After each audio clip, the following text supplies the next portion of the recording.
what we're doing, because this is really hard stuff.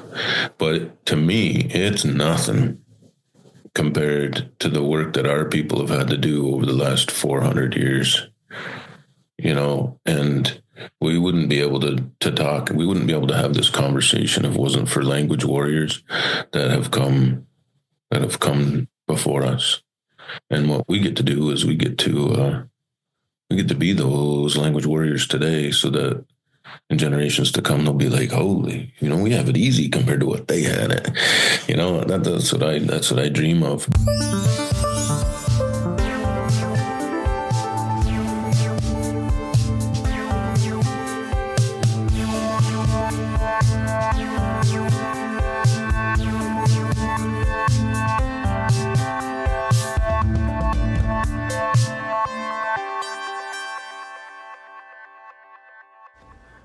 Welcome to Nwaying, Our Sound Podcast. This is a grassroots podcast intended for those raising or helping to raise children in an Indigenous language. A special shout out to the Indigenous Screen Office for making Season 2 of Nwaying possible. Gitcha miigwech. Ani wajog, ninawa kinawaya. Bojo nishnabe duk. Ndinawe magana duk.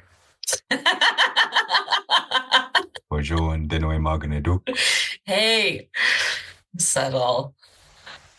Mashko goblet dog indigo. Mashko goblet Nishnabe Winnakazian. Emmeline Jaganashi Nosewin. Makwa and Dodem. Gaganishkoreyak. Bendagos. Nosewin Jaba. Gaganishkoreyak. Namishon Muspa. Sandy Bay. Winjaba. Wabanangi Jindandis, Jawanang, Ontario, and Dindanungum. Gidtam. Queed the Bodge, na Ganoswin, Gadodem.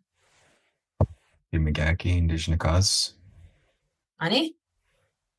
Monty Migaki, Indigenous. Oh, you cut out Monty.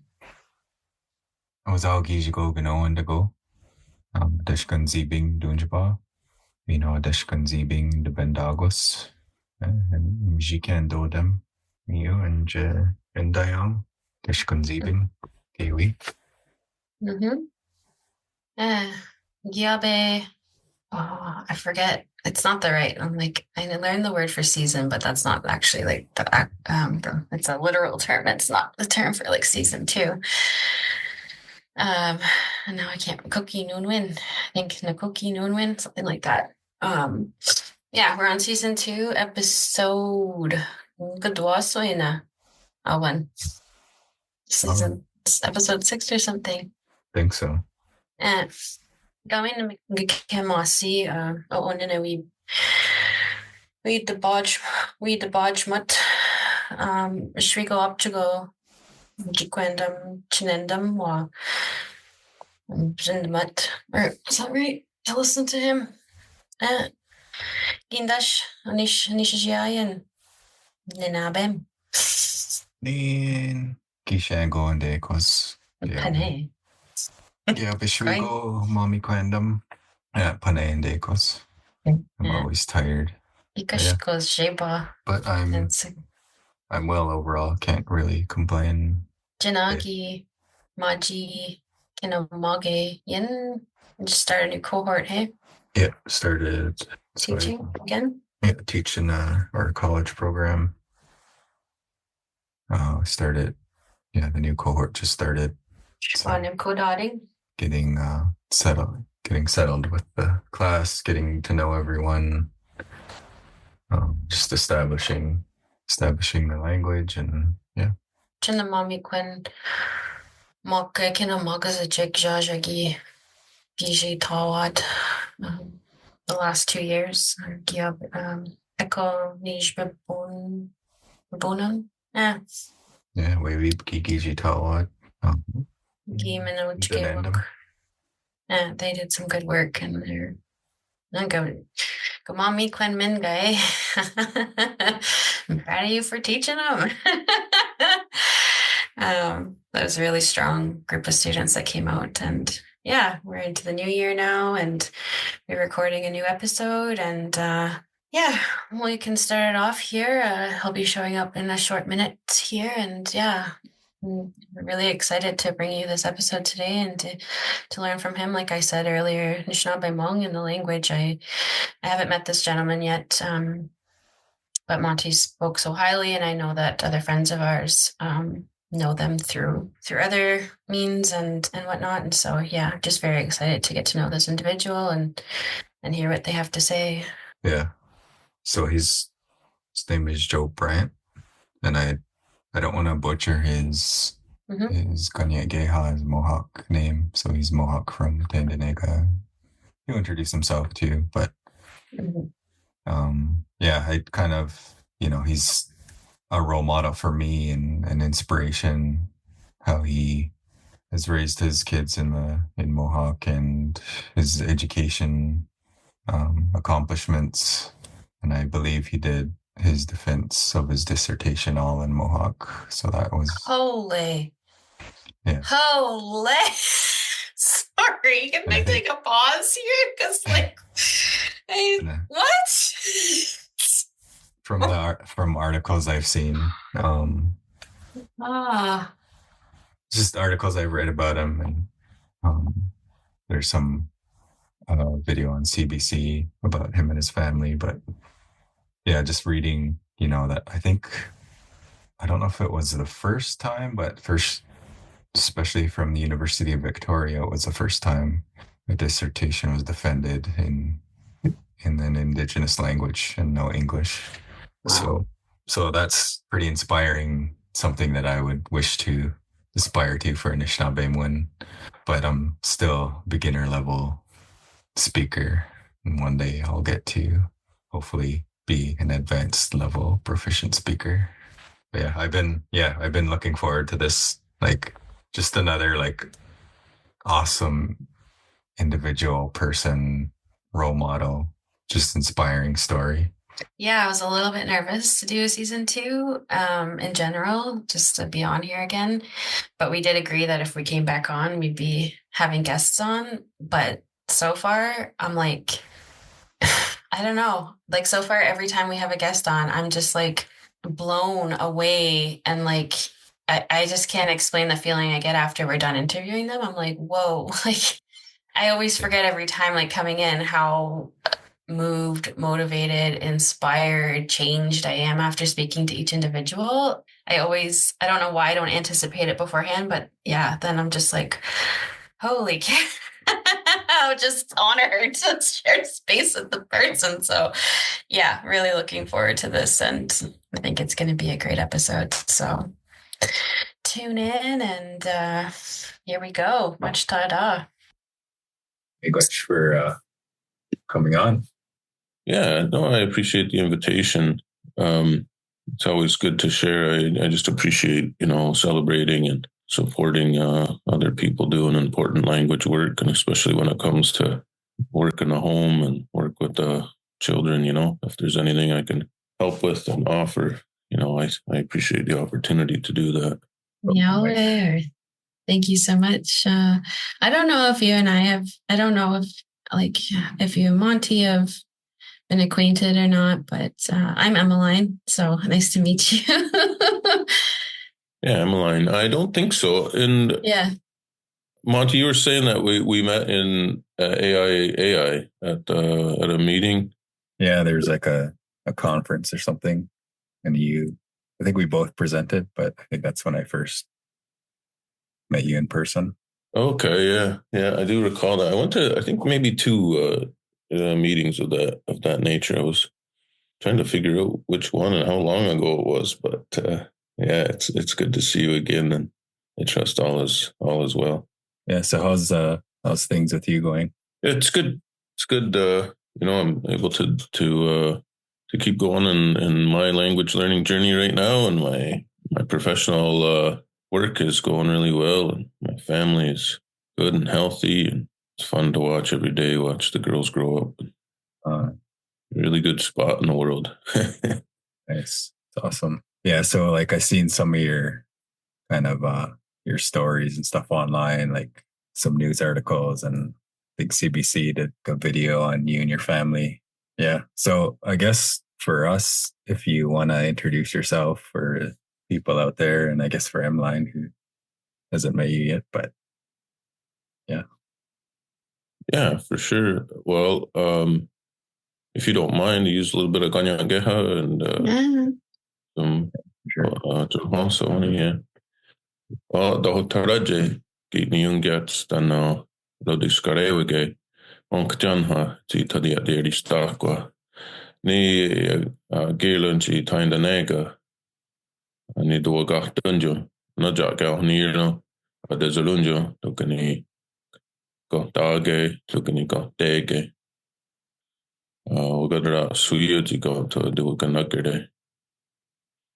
My name is Tahohtharátye Joe Brant. I'm from Tyendinaga Mohawk Territory, and I sit with the Bear Clan in the Longhouse.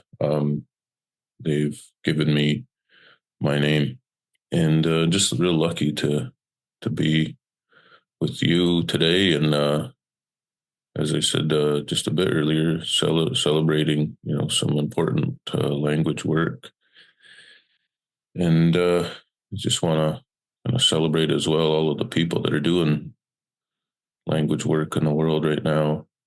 Some people think that language work is about speaking to each other, and I don't see it like that. I see language work as a way to celebrate the relationship that we have with all of the people that have come before us, all the people that we're with now, and then all the people that are still to come. It's one of the ways that I look at language is it's an expression of all of the knowledge and experiences of people for millennia. And right now, as we sit in this time, in this space, we're a vessel of that knowledge, of sharing that knowledge and celebrating it, but also like developing it as well. One of my favorite quotes about language was from Dr. Candace Gala, and she presented at a conference called ICLDC in Hawaii, and she was opening plenary, and she talked about what language is to her, and she celebrated what she called life ways. Some people might call it culture, but she celebrated the fact that language is this, encapsulates all of these things of the past, all of these contemporary pieces, but also what she called was imagined futures, and I just, that hits hard for me. I really appreciate that some of the work that we do every day is it's not only for our imagined futures and the futures that we imagine for our children or our grandchildren, but there's other people of this world that get to they get to partake in all of that knowledge that we're passing right now. It's actually for their benefit too, whether they speak our language or not.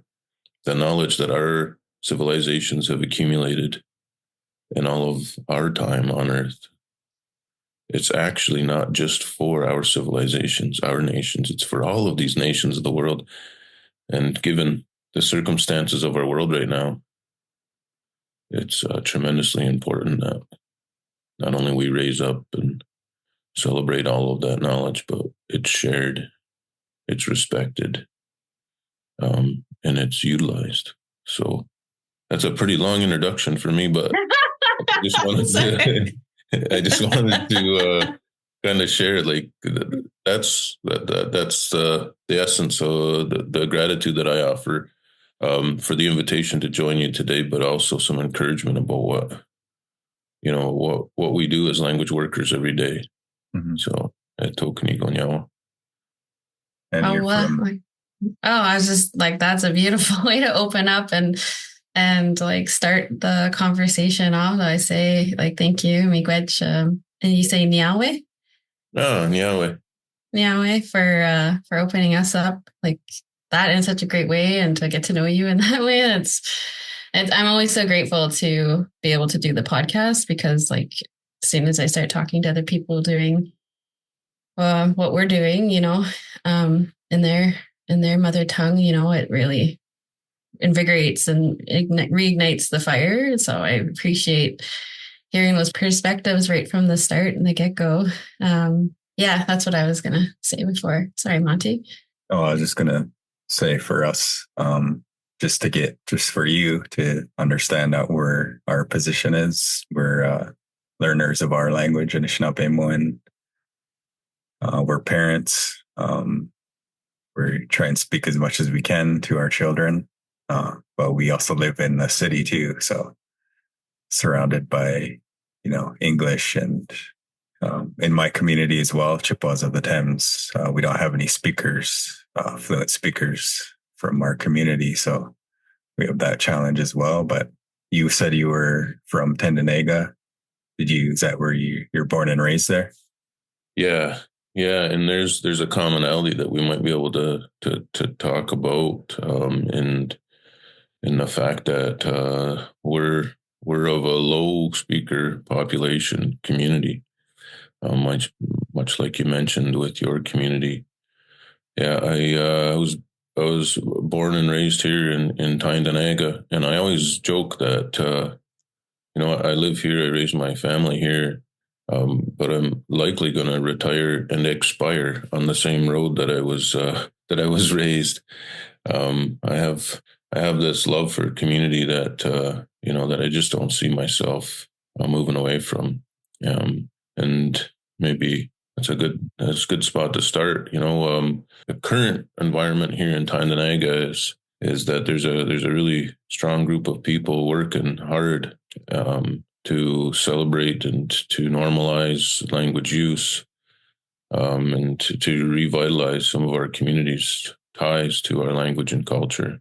And I don't think that's always been the case, but I don't want to take down any of the people that have come before us too, because our circumstances are a bit different now, and maybe they were doing the best that they could with what they had, and it's really nice that right now we're doing the best with what we can, and it just keeps getting better. So although we can say that there's no first language speaking adults from Tyendinaga right now, and some people might argue that our dialect is dormant, Western dialect of Kanyen'kéha, the dialect that's shared between Tyendinaga and Six Nations. People will say that there's no first language speaking adults remaining, and that now that we're borrowing and largely mixing from other dialects that we're learning from and learning with, it's just really important that we do celebrate, though, that although our dialect is in a transition phase, that we still have a tremendous love and respect for the dialect that we have and that we share, but also how lucky we are that a number of other communities have stepped forward. The dialect that comes from the eastern communities of Kanyen'kéha and Kahnawake and Gunnesadage been really impactful in our community, and that's just as impactful as all of the language workers from Akwesasne that have shared and really impacted us. And one of the things I say, and I try not to be too res about it, is that I'm like a language mutt. I'm like the Heinz 57 or the Res Dog of languages, because I don't claim to speak one dialect. I've had some amazing teachers and mentors that have entered my life from all of the dialects. I was lucky early on in my years to be taught by the late Audrey Ciro, who carried her parents' dialect from right here in Tyendinaga. And then I was lucky to be joined by Gardiwahwe, Dorothy Lazor, who brought in this Akwesasne dialect. and this love for language and culture. And then as I continued and I went into these immersion schools, I was again reacquainted with Western dialect through Ganadawak, the late David Mariko, and the work that they do in Six Nations at Onkwehonwehnéha and here in Tyendinaga at Tijunha Onkwehonwehnéha, celebrating that Western dialect. But then, completing my immersion program, we were lucky to have our first child, and we had these two amazing dudas that were part of a language nest here in Tyendinaga, and they both lived in Ganasadage, Tewahséhtha, Mina Bova, and Warizoze Gabriel. They had a tremendous impact on our families, my family's proficiency development. So Warizoze brought in the dialect like Akwesasne, Cornwall Island dialect, but she'd been in Ganasadage so long that she also shares their dialect. And Tewahséhtha with a Ganasadage dialect. So my language mentors and learners have been from all communities, and I also celebrate the late Mel Daibo, who worked here in Tyendinaga too, and we were able to do this mentor apprentice program. The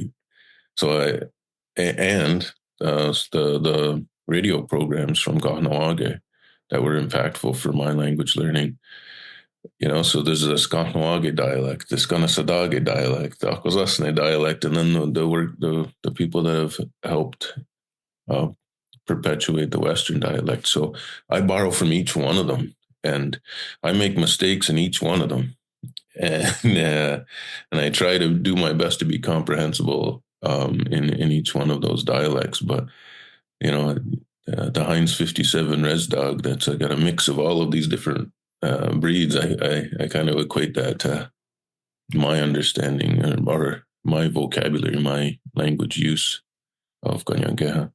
Yeah, I'm the same way. Like I had teachers from as far as Minnesota to the east and then north and south, like where we are. And I learned like 5 different dialects from the get-go, like different teachers all from different places. And so like everyone's like, your dialect's such a jumble. And I'm like, well, I'm going to use what I can. And in the meantime, guess what? I can understand like 5 different dialects, so you know what I mean, or more, just because of the exposure of those different teachers, right? Do you kind of, when you're with one speaker, you turn, or do you just kind of use like a collective amount of to fill in, or like how do you navigate the different dialects? I think for me, I'm more aware. I just become more aware of their dialect and their dialect use, and I can do some switching, and I have done some switching of particle use, and even some verbs and nouns that are more commonly used in those communities. If I'm speaking with a speaker from that community, I'll make a concerted effort to use those nouns and verbs that they're familiar with, or the particles that they use. And here in my family, though, I think like one of the great things about learning different dialects and different languages is that you actually kind of recreate one. So, down the road, somebody might say, oh, that's the dialect from that Brant family in Tyendinaga. That's so good. Right? Like it will be that, because it's a mix of the dialects, because we've borrowed from our language mentors in all of those communities. It's just different. It wasn't that I had to follow a grandparent's dialect, or it was introduced into my home through my parents, where that was our dialect. It's going to be a mix of those. Now, I would also like to celebrate that that's how it's been in our communities for millennia. That as people come into our families, we accept them. We learn their habits, their traditions, whether it's language or outside language, and we make that our own. So it's actually, in my opinion, it's a time for us to celebrate that we're on the right path. Right, we're doing the things that we've been doing for years. And, you know, a little bit of transition in language use is not a bad thing. It's actually something to really celebrate. So, you know, we'll celebrate that it's happened for millennia and we're doing it. You know, I think it's a really good thing. But I do have to say too that one of the pieces of my being, whether it's my personal endeavors or my professional endeavors, is this idea of maintaining this linguistic authenticity. That one of the things that I keep striving for is that I want to use language like first language speakers use language. I want to celebrate the way that they see the world and that they've learned the world. And I don't want to take away from that based on my like second language look at the world, where that English lens has really, guided my perspective in my early years and throughout life. We're surrounded by so much English, right? That even though I'll just speak for me, that I am mixing these different dialects. What I want to help preserve is the real and true perspective that comes with our language. That using different words might happen and some changes, maybe even some pronunciation changes that happens.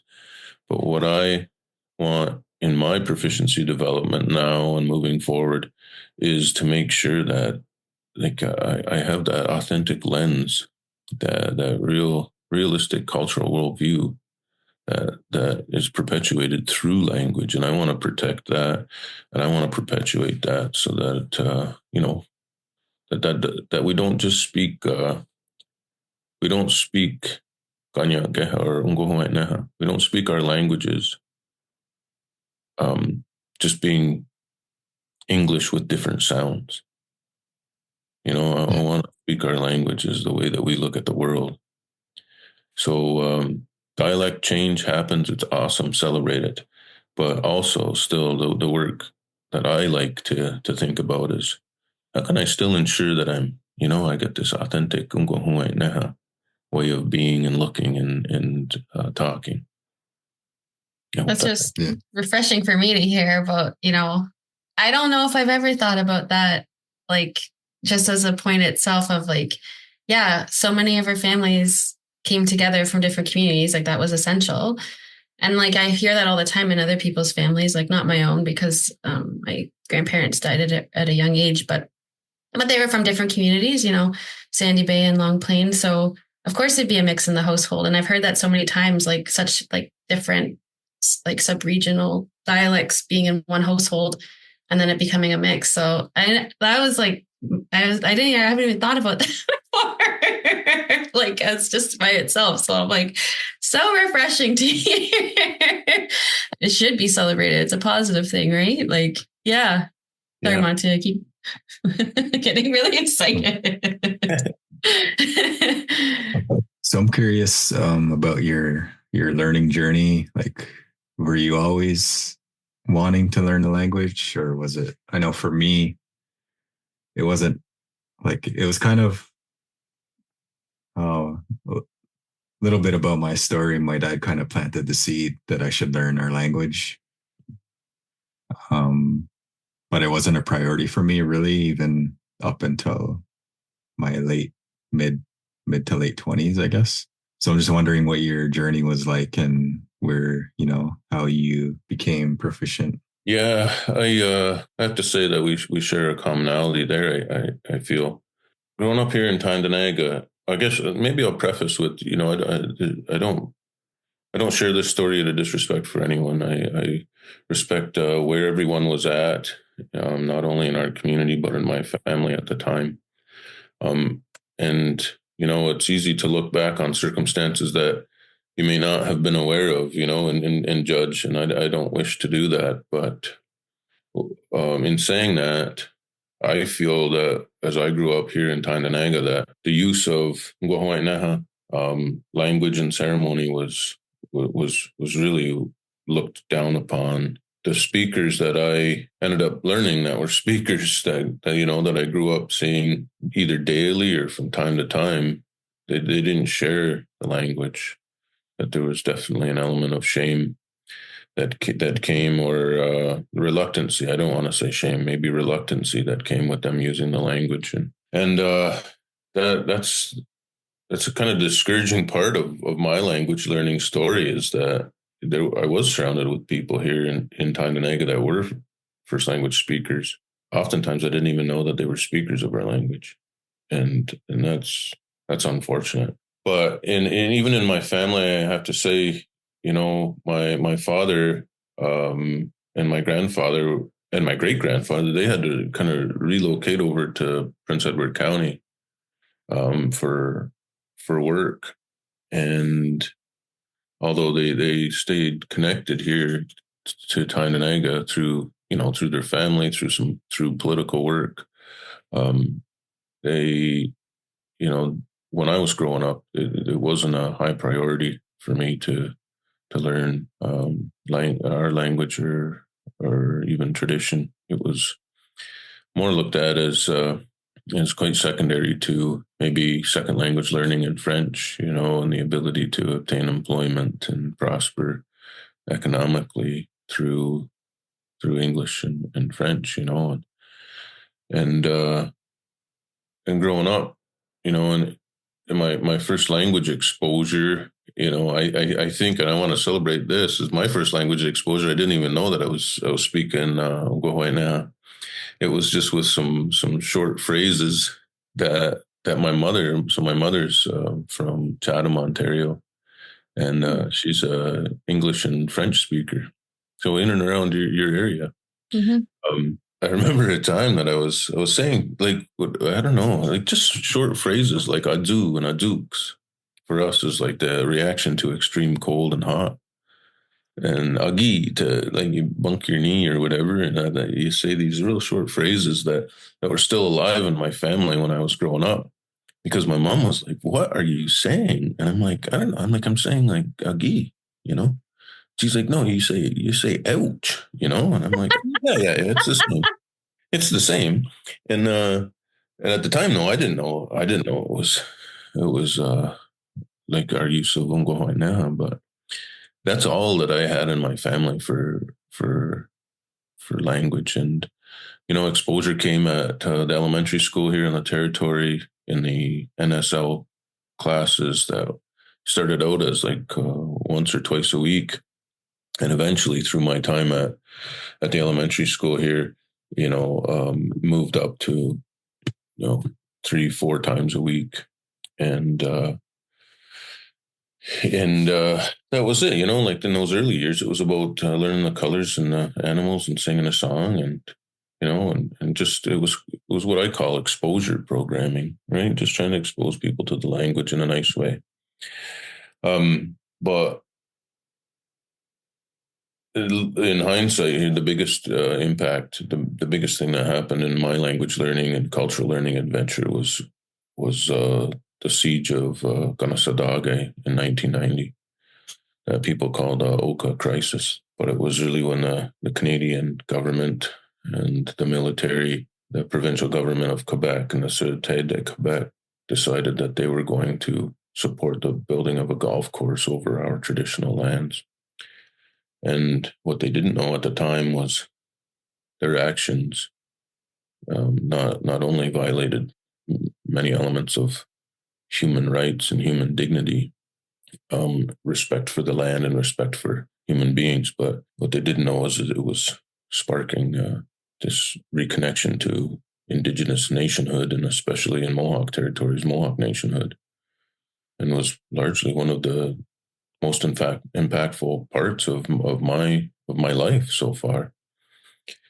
So this is 1990. I'm real young. I don't want to give away my age too much, but I'm real young at the time, and it's an uproar in our community. There was people that were going to Kanyen'kéha and Kahnawake to support the people that were making a stand and protecting the land, protecting the people. And then here in Tyendinaga, there was also movements to help show support. And that's when I realized that we were going through a really important time, and over the years, the 1990 and the summer of 1990 and the years that followed, that reluctance to learn culture and language had dissipated, and there was this rejuvenation and reconnection to what I call like Onkwehonwehnéha, like Mohawk nationhood. And part of that was the revival of social beings and social activities like social singing, and the impact of the families that were involved in the early creation of what was called the Peacemaker's Drum, a youth social singing group. Those families, the adults and the adolescents that took part in that that was huge, and it was kind of just following that 1990, those events, and from that, it snowballed into, okay, well, now we got some people that know the songs, and now they need to introduce the songs and the language, and now that they have some language, we can restart our ceremonies in the language. And I don't mean restart our ceremonies. There's families that have done ceremony in our community since time immemorial, but having it openly done in the language was key, and our young people traveling to different communities and reconnecting to those different communities was huge.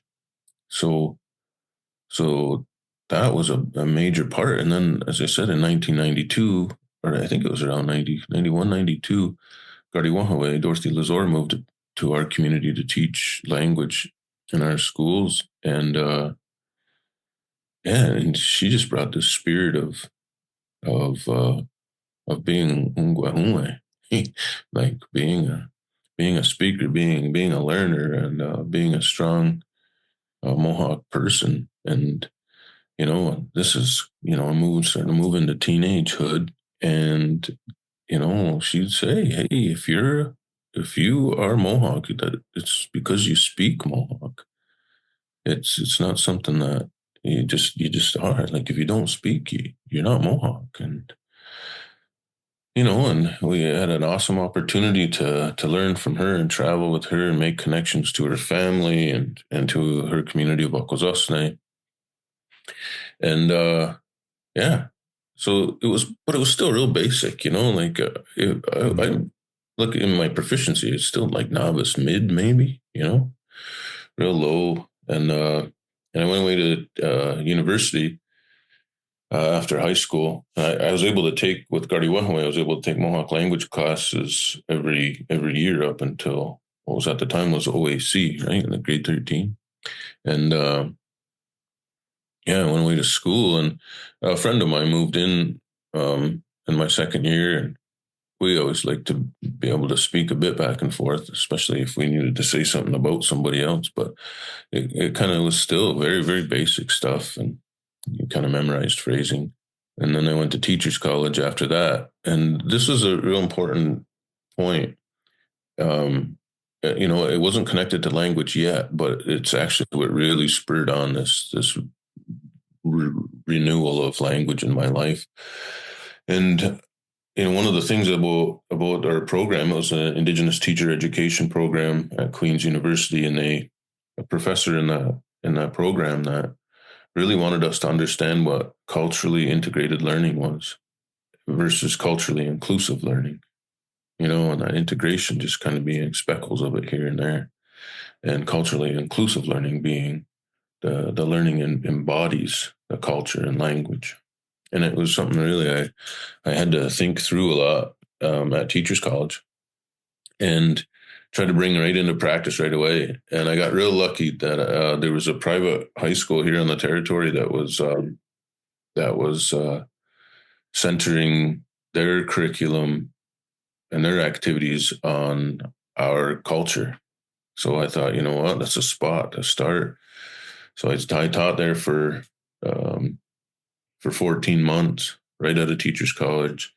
and was really trying to understand in my practice and my being about what a culturally inclusive teacher could be or an environment. And, and it was an incorporation of ceremony, the incorporation of language and being, and I just didn't have the language to say that I was doing it. Like, it wasn't a culturally inclusive environment if I couldn't center it in the language. So we're real lucky that Onkwehonwehnéha, the Language and Cultural Center here in Tyendinaga, put forward the first adult Mohawk immersion program in Tyendinaga, like that year. So I didn't quit my job, but yeah, I took a break from my job to take the full-time program, and it was a full-time adult program. It was taught by the late Kanyen'kéha, the late David Miracle, and really got to learn a lot about the morphology of the language. One full calendar year, I learned as an adult learner, and I would say that I wasn't a very good student, but I picked up some things and made some connections. Went back to teaching again the next year, and I did the same thing. I'm like, man, I still don't have the language that I need to say that I'm a culturally inclusive teacher. So Six Nations in Onkwehonwehnéha at the time was doing a second year program, and I'm not sure if it was the first iteration of their second year program, but both Tewahséhtha, my wife and I, we applied to that too. So we went, sold everything, we quit our jobs, and we moved to Six Nations. And I was lucky to live with a childhood friend of mine, Tahohtharátye, Jeremy Green, and he was raising his brand new families, his little babies in the language, and he offered us a spot to live at his place. And we got to be immersed in what he was doing. He was the only one doing it that I knew of. He's raising his kids as a second language speaker. He's raising those babies, and we got to be a part of it. So we spent our time there, going to school through the day. And well, actually, let's start earlier. Getting up in the morning, and Tahohtharátye would be up with his babies, and they'd be having breakfast, and they'd be speaking, and we get to sit there and learn from them. And we go to school, come home at lunch. Well, there'd be lunchtime for them too, and then back to school. It was in the evening, same thing. We shared, Tahohtharátye and I shared the love for hunting and fishing, and sports and stuff. So I was able to learn from him, while I'm in an immersion program. And that was the year. It was 2007. That was the year that we found out we were expecting our first baby. So we're in this program, and it's mid-January, and we found out that we're expecting a baby. All the really high emotions that come with that, right? Celebrating that and being so humbled by that, and then kind of thinking and realizing that I'm living in my buddy's basement, 350 kilometers away from home, and I don't have a job, and we started to talk about moving home, and putting my name on the supply teacher list, reestablishing my career as a teacher so I could provide for my new family, or my growing family. And Tewahséhtha, my wife, she just put a stop to it. And she's a real quiet person. And she was just sitting there and thought, she said, ronke. So why don't we just become speakers? She said the greatest thing that we could do for our kids is to give them our language. And that was a statement that is just so amazing. She's so amazing. As I was thinking about all these monetary things in his house, and having that career to provide for my kids, she was talking about the impact of them having a relationship with all of the things of the natural world and having that grounding of being an Onkwehonweh person. And that was what was going to, that's what we could offer our kids. So, yeah. So then it was like, okay, well, if we're going to do that, we better get doing it as best we can. And it was like this re-energized language learning look, right? Where it's like, without using any explicit words or anything, but it's like, oh, we only have like 8 more months, to get to a level where we can raise our children in the language. We can speak to them now, and we can speak to them when they're here, when they're born into this world. And so we had lots of work to do. And that's where it really kicked in. Those first 2 years, love, and I thank all the work that our teachers and our mentors and our educational assistants did in those courses. And I can name a whole bunch of them that were in the class. But you think too, all of the administrators and the fundraisers and all the people that were really working behind the scenes. That was great. They did amazing stuff. We were in the right place at the right time, obviously. But it was like that time, mid-January 2007, where it's like, now I have to learn. Like it was so we had to do some more things. We really worked hard in the last 4 months or 5 months of the course. We reconnected with Gardiwahwe. And at the time, her cousin, Nya'teká, the late Anne Lazore, she was in our community too. We reached out and we told them what we wanted to do. And they came to our house. And when we moved back to Tyendinaga, they came to our house in the spring every week. And we started having language dinners with them and trying to build our proficiency. And then baby came in late August of 2007. Lucky that both they come back to teach and learn in the fall, like when school restarted. So it was like, not even know. I'm telling you, my eldest daughter was only a few days old. Invited them back in, and I would record all of these dinners that we had, and I would ask them questions about the baby, raising baby. What's she look like? What's she doing? How do we describe all of these things? And so we did these Mohawk language dinners I think we did it for 2 years, every week recording, speaking, and then re-listening, writing down some of the words we knew and some of the words we didn't, and incorporating it into our language at home, and really shutting down all of the opportunities that English has to enter our home, and really creating this immersion environment. And I know this is kind of going on here. My name is Tahohtharátye. It means he comes along talking, so I can tell stories quite some time. But no, it's good. The one last piece that I want to celebrate, and it's not the last, but it's the next piece in this chronological story here I'm telling, is that I think it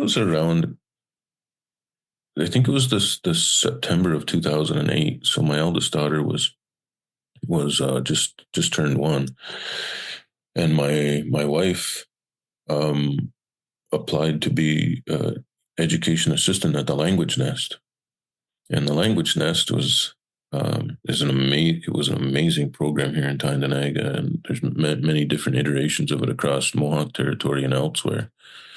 But we had this program where two grandmas lived in a home here, and my wife was the education assistant, the support person there. And there was a small group of students, like preschool age students, that went there. And my wife was able to take my eldest daughter there. And she was expecting another baby at the time. So there she is working at the language nest with my eldest daughter, expecting a new baby and being surrounded by two amazing first language speaking grandmas. And I was able to kind of resume my career in education. I was teaching, and she was at the EA at the school, and she was teaching, and she was learning, and my kids were right surrounded by extremely wonderful people that spoke our language. And so that was an awesome opportunity. My kids stayed at the Tahohtharátye for years. I think it was supposed to be only up until kindergarten age, but we lobbied through the support of the language circle at Tyendinaga Mohawk and the workers at the Tahohtharátye, the Dudas. They helped keep our children in the program even after the elementary age, and that was just amazing. Yeah. So fast forward a little bit, 2000 and the 2000 teens, the 2010 until 2020, I'm in administration at the elementary school on the territory. I think it was 2010 where I started as vice principal, and I really just wanted to be like a lead learner. I didn't really have too much administrative experience, but I had this love for language and culture and community and learning. And so I started to try to find ways that I could be like that lead learner. So I got all my principal's papers, and that was a couple-year adventure. And I was looking for something new. I wanted to be the teacher that was just kept on learning. And University of Victoria, they had an intake for a master's program in Indigenous Language Revitalization. So I applied to that and I got in. I think it was in 2014, the summer semester of 2014 when I started. And one of the opportunities that I had was to kind of write this master's thesis. And my supervisor, the late Trish Rossborough, wanted me to talk about how it's possible to raise a family in the language and create this Mohawk speaking home in a community where we had very limited first language support, and there was a break in intergenerational transmission. There's lots of things. So it was real fun kind of looking back. It's like an autoethnographic, where you're just kind of looking back at your story and trying to find these really important parts and pieces. But it was like, okay, yeah, I'm really falling in love with the idea that I can do more with language in our community. So then, my wife and I, we always kind of traded as my children grew up. We kind of traded off taking years off of work so that we could homeschool our kids, and we could have them at the language nest. We could have them involved in some elementary education, but we really wanted to maintain their language learning at home and do homeschooling. So for at least half the day through their entire elementary school career, my children were homeschooled by either their mother or I. So, we're into 2017 now, and it was my turn to take the year off, and I did, and I got this job in the mornings. I was helping out with Jijunha Onkwehonwehnéha's Radiwanogwa's language documentation program, and I really got to learn how to record first language speakers and how to learn from those recordings, and it was just amazing how my proficiency was my receptive proficiency through that opportunity just skyrocketed. And maybe my expressive proficiency it was still developing, but man, I just loved how much I was able to learn about listening with intent, and listening for understanding, rather than just listening to hear. I'm trying to hear that word. I'm trying to, it was really this idea of listening to understand. So, so I was sharing how much fun I was having with this. And another opportunity came up to do some PhD work at University of Victoria under the supervision of the late Trish Rossborough, and then later on through the supervision of Dr. Onawa McIver and help from Dr. Sonia Bird and Dr. Eva Tchaikovsky Higgins. I was able to do a dissertation that was centered in celebrating how to document language for learning. How what could I record first language speakers so that I can contribute to second language learners' proficiency? And once again, I have to say, in all of that work, that master's work and that PhD work, the underlying goal for me was to work in the language and to help others learn the language. So doing that, it wasn't only about providing curriculum and activities for other people. It was about me learning and showing how impactful that is just in my language development.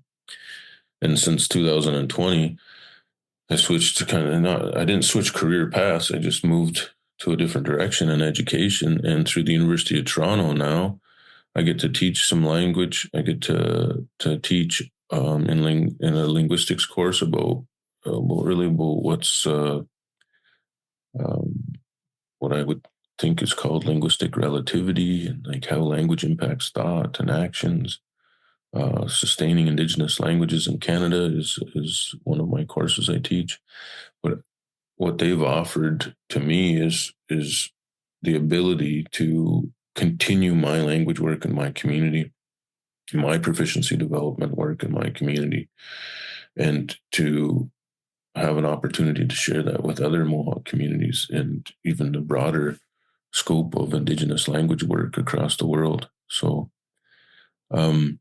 as I sit now, I like self-assess expressive proficiency around like an advanced high level, as indicated with, we use this scale called ACTFL, ACTFL, trademark. Their proficiency scale is what a lot of Mohawk communities use. Well, there's this advanced level, but there's still this superior and distinguished level.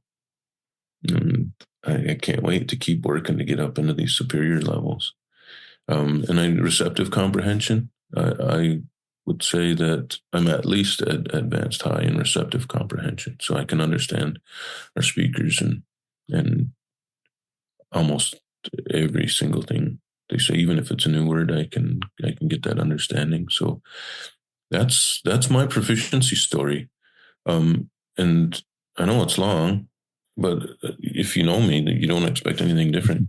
But the other thing too, though, is like I've set a goal that I need and I want, and I will move myself into that superior proficiency category. And I have a time limit that I'm putting on that, and it doesn't mean that I'm going to stop learning at that point. But the best thing that I can do for my community right now and the Kanyen'kéha Nation is to become the best speaker that I can and learn and share. So that's the opportunity that I'm looking straight down the barrel at right now. And I've started to really put in place some steps to do that. So that's where I'm at right now. And as I said, it's not a learning journey that's going to end, but I think I want to celebrate all of those people and those programs. Because if like looking back on that story, we have exposure programs in elementary school. We have more sustained, what would be called like NSL, Native Second Language Programming. We have a high school program that's supported with a really inspiring teacher. Immersion programs, and the development or the continuity of a second year program in adult language work, and then the idea that there's opportunity and need for supported self-directed learning, and that learning can be tied to the home, and that there needs to be intergenerational support. That language nesting is an amazing practice. That independent and self-guided studies has to be part of language learning. That learning from first language speakers is tremendously important, especially in communities of low speaking populations like ours. We can utilize documentation, their recordings, in order to develop our proficiency. So, as I said, when you asked about proficiency, I did give a long story though, but all of those programs are important. And, I think each and every one of us, we may have different priorities and different circumstances to access those programs, right? Is like the ability for us to access those programs is really important. So, my story is pretty long sometimes. No, that's all right. There's so much in there that is so important and critical to hear. I think, like for me, there's like so many points where I'm like, whoa, that like mind blown. So many points I want to talk about too. This is kind of like through that whole thing. There was one thing that kept popping up for me. Like there's a couple of things, but like your determination, your motivation is like so strong. This is like a personal question for me. How did you manage, or is there any strategies or like mindset of drowning out the noise to stay on your like target goal? Like through all of that, I can't imagine like also like all the random like tedious things that happen in daily life that, can wipe our motivation off the plate or our goals off the plate for the day, or like things that happen in life. Like, is there anything specific, or I know that's a huge question, but like that helped you drown out all of that to stay on your course? Yeah, I'll try my best to share. Yeah, that's a huge question. I know. I'll try my best to share. Like some of those motivations, like I'm a real stubborn person, and when someone or something presents a task where it's questionable whether I'll do it or not, or be able to do it, then that's normally the motivation where I'm going to do it, and I'll show you kind of thing, and that's just part of my personal way of being. That I feel like there's nothing that's insurmountable. And this is one of those areas where, it's a tough go. And maybe because it's tough, that gives me a little extra motivation to do it. But to be honest with you, when it comes to strategies, I'll talk about and maybe ask a question about what language loyalty means to us, to you, to others. And it stems from what I just shared, because there's no doubt that some of our work, our language work, it's difficult. We can say that it's rewarding, and we know that it's rewarding. But there's some challenges. There's specific challenges to Indigenous language work and learning that don't exist in other realms, of second language learning, where there's millions of people in the world that speak the language, or there's a geographical area where you can go and that's all you hear. You're immersed in it, where it's seen in all of the contexts of life, from professional life to personal life, in the home, outside the home, in community, intergenerational. That's the reality of second language learning in other contexts. Well, we don't. We really, in Kanyen'kéha territory, we don't have that.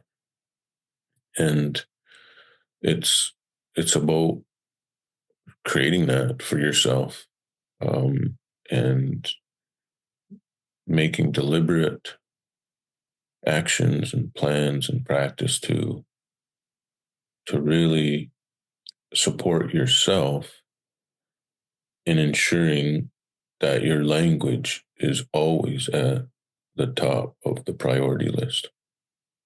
So, when in my master's work, I had an opportunity to learn from the late Joshua Fishman's work, and he did a lot.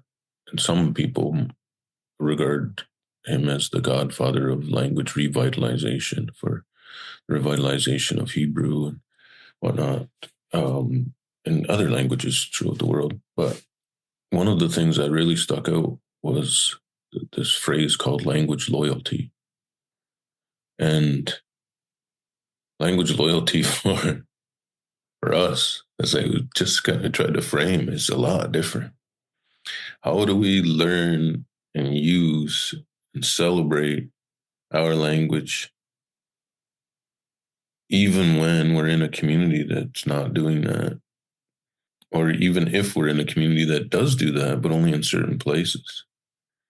It's the mindset that obviously and perpetually I have to make language right at the top, and I don't care where and who and when.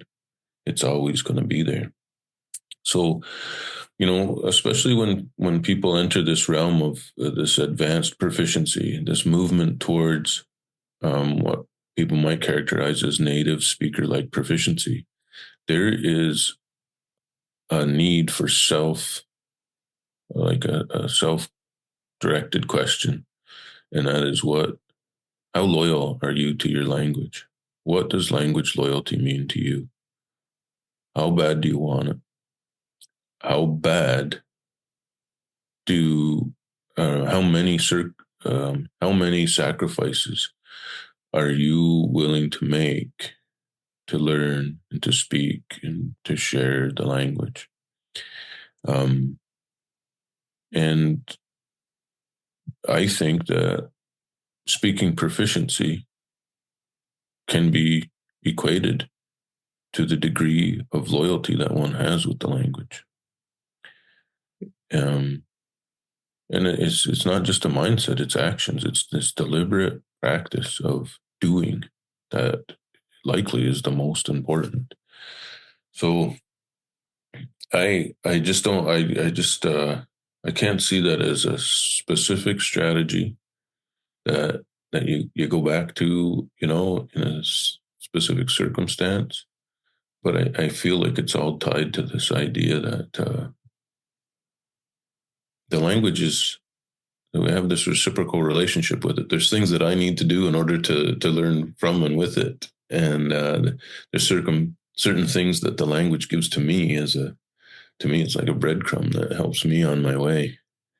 And, if I'm not willing to search for those breadcrumbs and utilize them the way that they should be used, then there's a break in that relationship. So the question I ask is, how far are you willing to go? What's your language loyalty like? What in your scale? What's your level at? Because I think based on that level, realistic, long-term, ongoing, in all these different circumstances, with different pressures and different people in your lives, if your language loyalty is still that high on a scale of 5, if you're ripping at 5, what I think is that there'll be a correlation to the proficiency that you're able to obtain. And and varying strategies, like you said, a specific strategy that doesn't really resonate with me. But there's so many tools that we have. Like, we're at the moment in human history and civilization where there's so many opportunities to learn, and so many various ways that one can learn and connect to the language, that we need to take advantage of that bounty and use the ones that work with us for as long as they work with us. Because sometimes those strategies, they're awesome at maybe at this level, Or maybe when I'm this tired, that strategy really works with me. But, when I move up a proficiency level, maybe that strategy doesn't fit so well.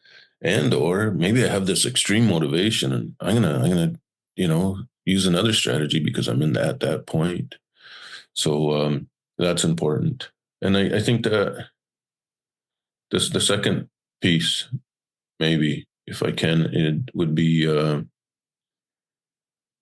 about reclaiming domains, like the places and spaces where you only use the language, and the most important domain is within the home. So that has to be not only the foundation, but all of the support structures need to have the home embedded within it. And unfortunately, what I see in Kanyen'kéha territories and some other indigenous language programming is that it doesn't include the home. And if we take a look at the environment wherein our language programs operate, they're largely institutionalized. They're in a building that looks and feels way different than the home does.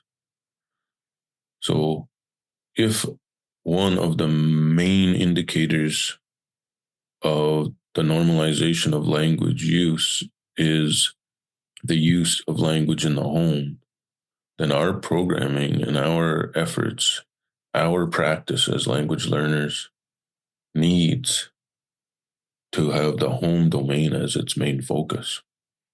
And some people laugh when I say that you need to systematically reclaim domains of your use. And the easiest thing to do is to reclaim the domains where you're isolated first. It's easy. And to me, I think there's two spots in your life wherein it's easiest to reclaim that domain as an Onkwehonwehnéha only domain. Number one is your car and or your mode of transportation. It might be walking, it might be biking, or it might be on the transit system. You can choose what language you're using and hearing for the most part. Because in the car, you have the radio, on transit or walking, you have a headset. And you can choose your language input. And if you have some recordings, or you've made some recordings yourself, you can continually listen to that. And yeah, it might be quiet in the car, but if the rule in your car is when I'm in my car, that's all. That's all. It's just our language. I'm listening, I'm speaking. If you're driving by yourself, nobody's judging your pronunciation, your word choice. You're just speaking, and it doesn't matter. If there's a family member in there, you just got to tell them the rule. I'm going to talk and I'm going to listen in the language, and you don't say anything unless it's in our language. That's the way it is. Don't tell me how to drive unless you can do it in Anishinaabe Moin. Imagine that being a rule, So, and one of the other reasons I say that to learners is because normally they have to drive to or from, like they have to transport to or from their school, where it's institutionalized. Well, this is our way. This is our first step to deinstitutionalize it. It's something that's part of my normal life. And then, you systematically take over your home. Okay, what's the space in your home that's most isolated? Okay, it's the bathroom. Right? Normally, you're in the bathroom by yourself. If you have children, you likely don't have that opportunity so much, but there's time. Every day we spend time in the bathroom. Every single day. And normally, not all the time, but normally it's by ourselves. We can control what we hear and what we say in the bathroom. That's the next, in my opinion, that's the next domain. And you systematically take over, next, to me, next, bedroom. Okay. And next, where's the spot? It might be the kitchen table, because maybe we don't have all the vocabulary for cooking yet, but maybe we do have enough vocabulary to ask how we're doing today. Maybe we get to identify some of the pieces that are on the table, the things that we're eating, these types of things. But the systematic reclamation of domains centered in the home, not exclusive to the home, but centered in the home, I think is the next action, or one of the actions, whichever sequence it takes. Yeah, I think that's awesome advice. Things that I've done in the past, like, and kind of still do, but it's not like fully like a full on rule. But just driving along, listening to recordings or whatever. Same in the house. But yeah, just making like you're saying, like claiming that and like making that the priority. It's how far do we want to take it? And I always think about for learners, I think, or for other people wanting to learn, that kind of sounds intimidating, but I think that's like your next step. So as you're learning, make that next step. And that's where we're always thinking about, okay, I learned the beginner stuff. Okay, what's my next step? And then what's my next step? And I think that's part of that on our learning journeys. Yeah. Yeah, I agree. What resonates in what you said to me is this ideal of what's been coined deliberate practice. That it has to be planned. It has to be impactful. It has to be measured. It has to be prioritized, and that continual practice. I'm making this a deliberately choosing this for this reason, and these are the steps I'm taking to enact it. And continually, I have to keep asking myself: is there something that's working and not working, and how can I keep making it better? And I think that's a really important part of what I understand from what you just shared. It's a deliberate thing. It doesn't just the stuff doesn't fall out of the sky. You don't get to dream. You don't get to lay down one night and become a speaker the next day. It takes some very serious and dedicated and deliberate work. That was like really. Oh, go ahead, Monty. I was just saying, like, the reframing, all of that was just like very helpful for me because, yeah, I don't know if strategy is the right word. I was just looking for like, what is your mindset, or what do you do, or how do you speak to yourself to keep moving on a road when life decides to just like throw stuff at us here and there nonstop, and how do you drown that out to stay on course, because it's so easy to like fall off the path for a bit and then you get yourself back on. It's like, how do you avoid, letting those things like take you off course of like your goals and whatnot? So wonderful reframing of like the reciprocal relationship between you and your language, and like it also like you having to feed it and it having to feed you back. And then, the idea of, what can I do to support my own learning? Like, what can I do to support myself so that this continues? Yeah. And I know that I'm just reiterating what you said, but like very, very, very helpful for me as a mother. Yeah. That's good. I appreciate that. Yeah. You go ahead, Monty. I didn't mean to interrupt you. I was just wondering if you could talk about, I know we have different family structures in our communities, but you talked about how your kids were doing half a day homeschooled through their whole elementary. So like, how did that come about? How did you was the school like just receptive to that, or did you have to kind of challenge that a bit?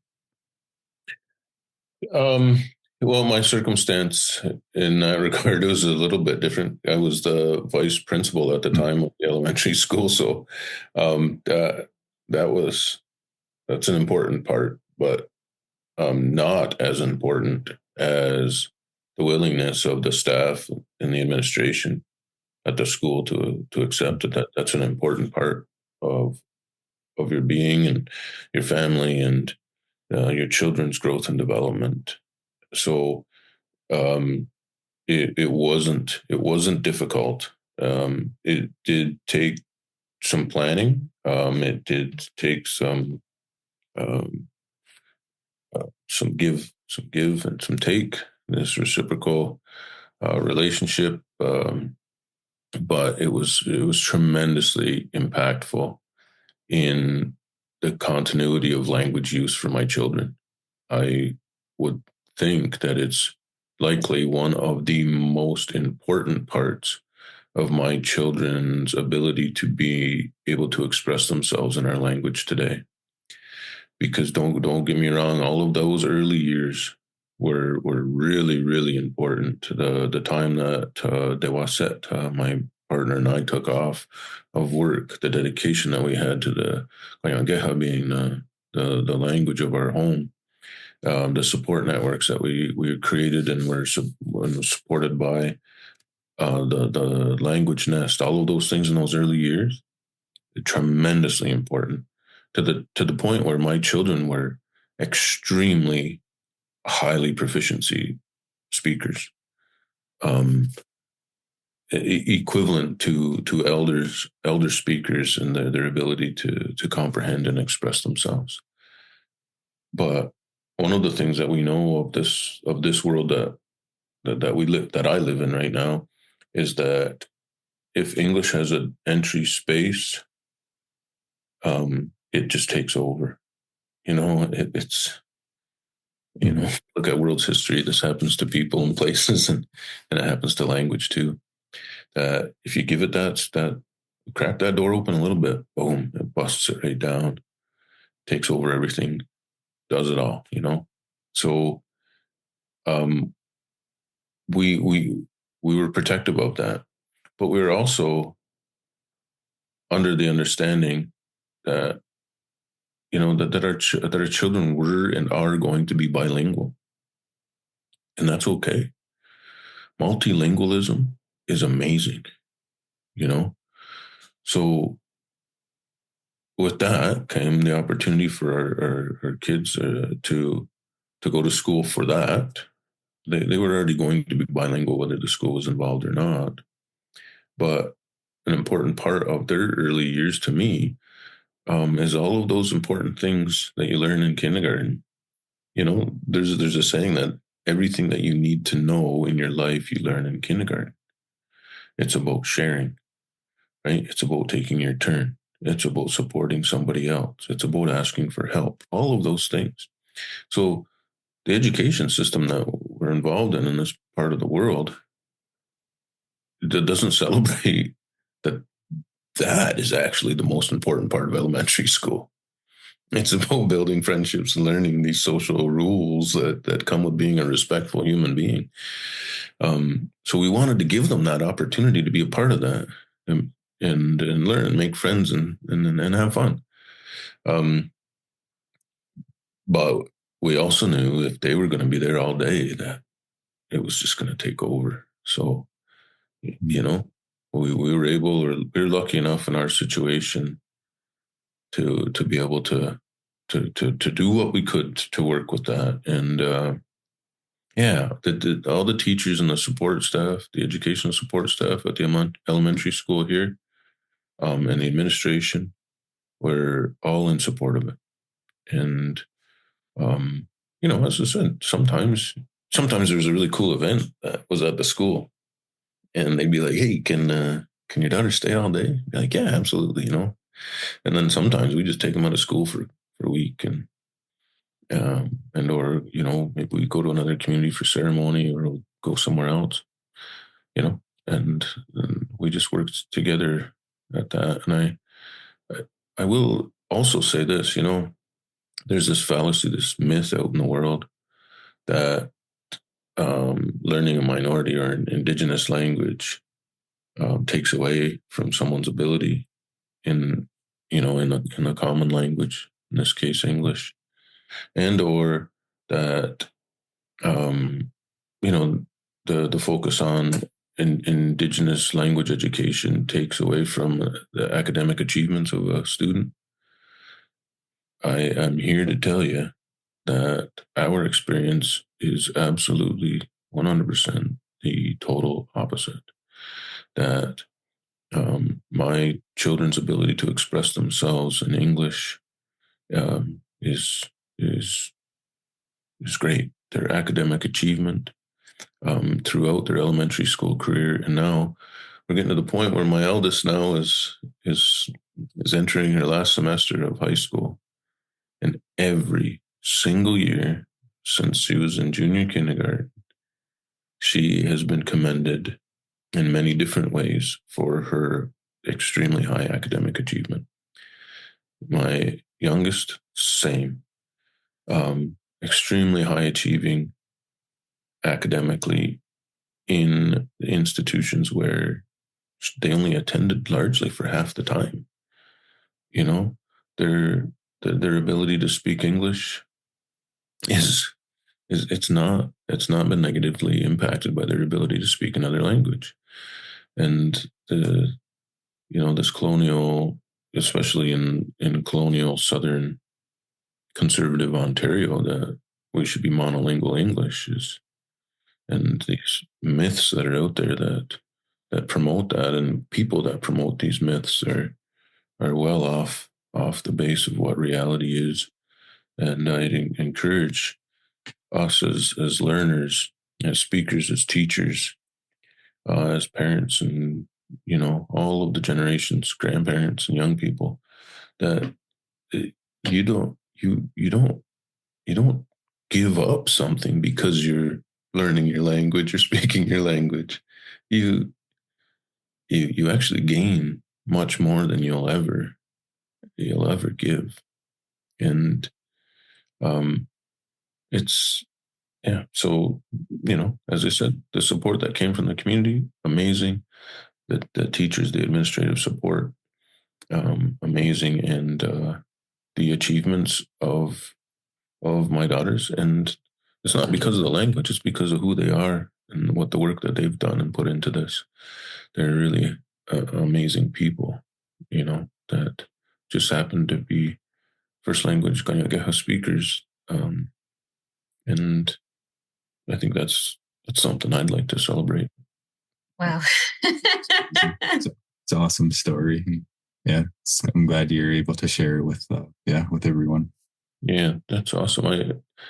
As part of just this little side story, that now that my daughter's getting towards her graduation of high school, I'm just so proud that she's right now she's looking at a career in being in education. She wants to be a teacher.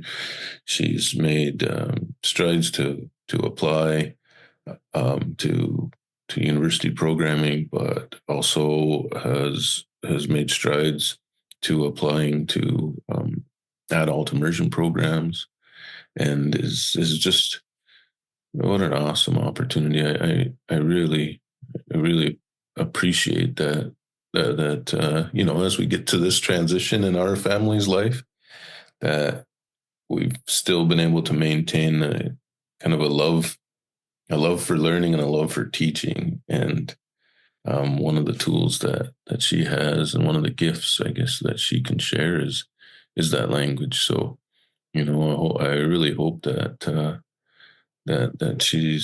she pursues her dreams, and whether it's this dream that she continues on or others, I think it's really awesome opportunity for our family to give back. As I said, if it changes to a different direction, that's great too. But right now, as she puts her university application in and her look towards next year, it's still in there. That love is still in there. And that's something that I just want to celebrate. you can let her know that we're rooting for her as well. Just like whatever path she takes, right? But that's really lovely. Like, yeah, I'm hoping that, my kids can be whatever they want to be, but I really do hope that they end up in language somewhere down the line. Yeah. Well, I do though, as we come to the top of the hour, I do have to get going. Just so thankful for everything you shared. Is there anything that you like want to plug? Do you have anything out there you want people to promote for people to find? Yeah.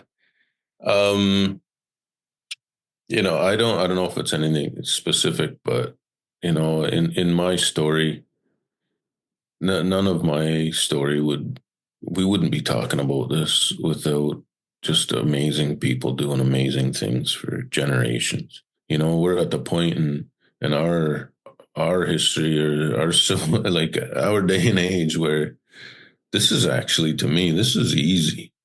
If you can think, if you think of what our parents and our grandparents, and then if we go back generations and generations, what they've had to do in order for us to be able to speak our languages today, right now, I don't want to reduce what we're doing because this is really hard stuff.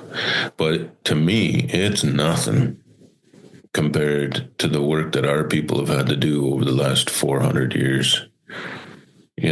And we wouldn't be able to talk. We wouldn't be able to have this conversation if it wasn't for language warriors that have come before us. And what we get to do is we get to be those language warriors today, so that in generations to come they'll be like, holy, we have it easy compared to what they had it.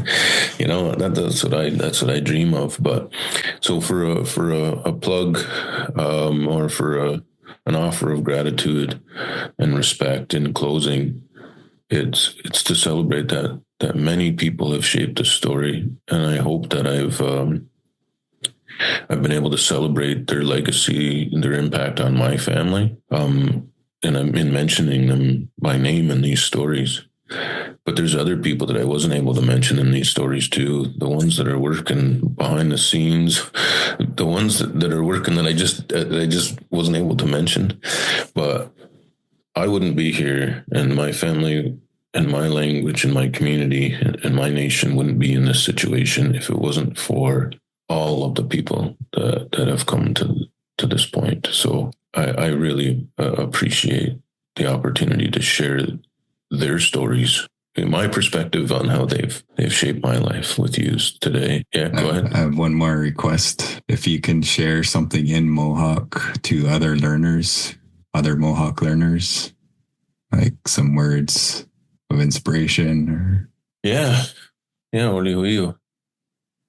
Well, onagadi wadetsana yunti easy getting qua Sinigayan so the Bayosta ya kwa nya'teká then in the Gajela te Jangohle Jaro Tiniga the Tahohtharátye na awat ne ronke Onkwehonwehnéha says ki Ganoran Tyendinaga Mohawk Loda the got Neots the Tahohtharátye then qua Agueriana gi dekdakwa sneganuna dunsla Tiniga nya'teká shalage the Tahohtharátye ona awat ne Isadadi Onkwehonwehnéha Asadawi Onkwehonwehnéha Say de hiarlo ne se ogun o na awat ne kwato ga Antitun hede Onkwehonwehnéha ya te deodokdani Tiniganorlo Tahohtharátye Onkwehonwehnéha jaran ji se go etuwa quislo tano agiro oni qua de tinumuladun go nungwa kanumuladun sala Onkwehonwehnéha Guase squanano quagoa, dano, doga atena, no wanda does a don John doga, wada guayeno ase, oli huyogi, the body was lagwase. Skanagi and Gahage uses oli wage, dana so I would I guess so. Doga dinayo, dan is what nigula, dan on eto. Toknigo. That's all I got. Yahweh, yeah. I think I could talk to you all day long, but I also have a class I have to run to. And awesome. We really appreciate you sharing space with us, sharing your knowledge with us, being willing to come on. Like, I think this is really going to impact so many people, so many families. So can't extend my gratitude enough for all of the knowledge that you carry from others that have shared with you and your own experiences. Yeah, we're very, very grateful to have you on today. I appreciate the opportunity and offer you the same thanks and encouragement to keep going. Your work is really impactful, and I appreciate the opportunity for us to meet today. Maybe our paths cross into the future. Yeah, that'd be great. Good. Take care. Take care of yourselves and your family. Yes, you as well. Nya'teká. Nya'teká. All right, so are we still recording? Yeah. All right, so do you want to, I have 25 minutes. I'm going to pee, but do you want to do the intro while we're here and good? I'm going to make a separate recording.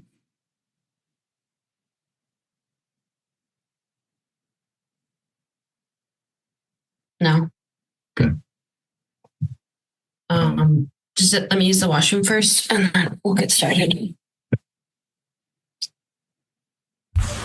Chimigwech Gabzindawiya Kinawea. Thanks so much for listening to our podcast, Enwaying Our Sound.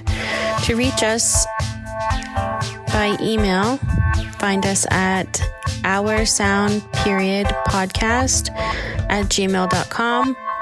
You can find all of our links to Buy Me a Coffee, Patreon, Instagram, etc. at our link tree, which is linktr.ee/enwaying.oursound.